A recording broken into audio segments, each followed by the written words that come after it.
People are obsessed with home loanership. That's right, home loanership, not ownership. Why do I say that?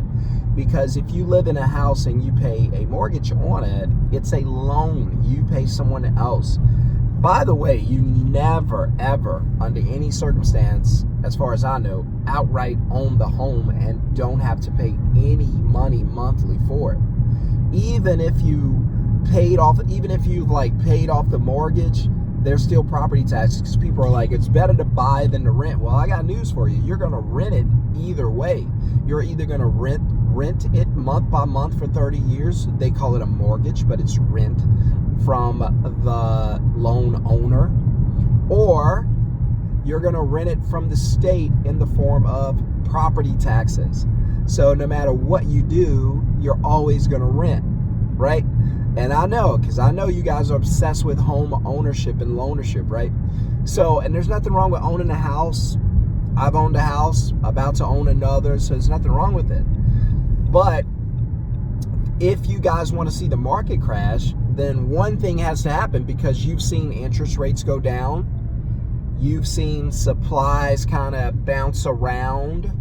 There's enough houses on the market. If you want a house, there's a few you could always choose from. But at the same time, the prices have not dropped to where it's affordable. So I don't think we have a housing crisis. I think we have a housing affordability crisis. I think there are plenty of houses out there. We just can't afford them, right? The average person just can't afford the house because it's ridiculously overpriced.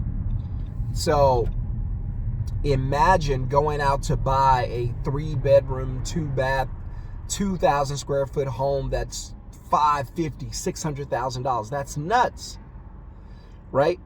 And that's what people are facing. Well, okay, now that we know that, what do you have to do to qualify for that? Now you're looking at probably a job that, just in order to qualify for a $350,000 house, you need to make probably about $80,000 a year. So, okay, probably safely 80% of America don't make that, so they're out. So who's left to buy? Not many people. That's why we're having the issues we're having today. Not many people qualify to buy a home unless the prices go down and affordability becomes a real thing. There is going to be like no housing, right? Like people just diving into the housing market. There's not going to be like a sell-off. There's not going to be any of that, because people can't afford to buy houses. But my advice to you is, don't worry about the house. No. Worry about cash flow. Worry about, and don't even worry, just think about, focus on cash flow. Focus on financial freedom. If you guys would go after financial freedom the way you dive after these houses, your life would change and never be the same. Go after financial freedom. That's the win, right? So if you want to own a house, sure. If you want to be a homeowner, loan owner, sure, go for it. But don't go for it using your paycheck from your job. That's a no-no. Go for it using cash flow from an asset. That's a yes. So now you understand how to win. Now you understand what it takes to be successful in acquiring a house, which is not an asset. A house is a liability. That's the first thing you got to understand, is you're purchasing a liability. If you live in it and the money comes out of your pocket, it's a liability, right? So when something has to be paid for and you pay for it, liability. An asset is something that is paid for, but money goes into your pocket, right? So an asset would be something that makes money for you. If you had a tenant in the house, they paid the mortgage and put money in your pocket. Yes, it's an asset. Most people don't do it that way. It becomes their primary home, and that's okay. Just don't buy with the paycheck. But if you want to see the housing market crash and fold, demand has to stop. You have to sit there and say, I don't care what the price is, not buying.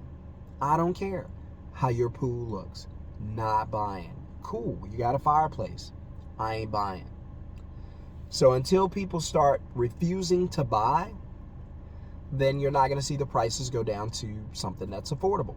Because as soon as they cut the interest rate, what do people do? Dive in head first into the market. The worst thing that happens with the housing prices, it just stays the same if you do that. You're hoping it goes down. It's probably going to go up, but the worst thing that happens when people just dive in is it stays the same. We need it to go down. Most people need it to go down. How do you do that? You have to crash the market, make it affordable. How do you do that? Don't buy. Just say no to buying houses. If you do that, I promise you, it's going to change your life. Hit subscribe, hit thumbs up. Welcome to the channel. See you guys on the next video. Peace.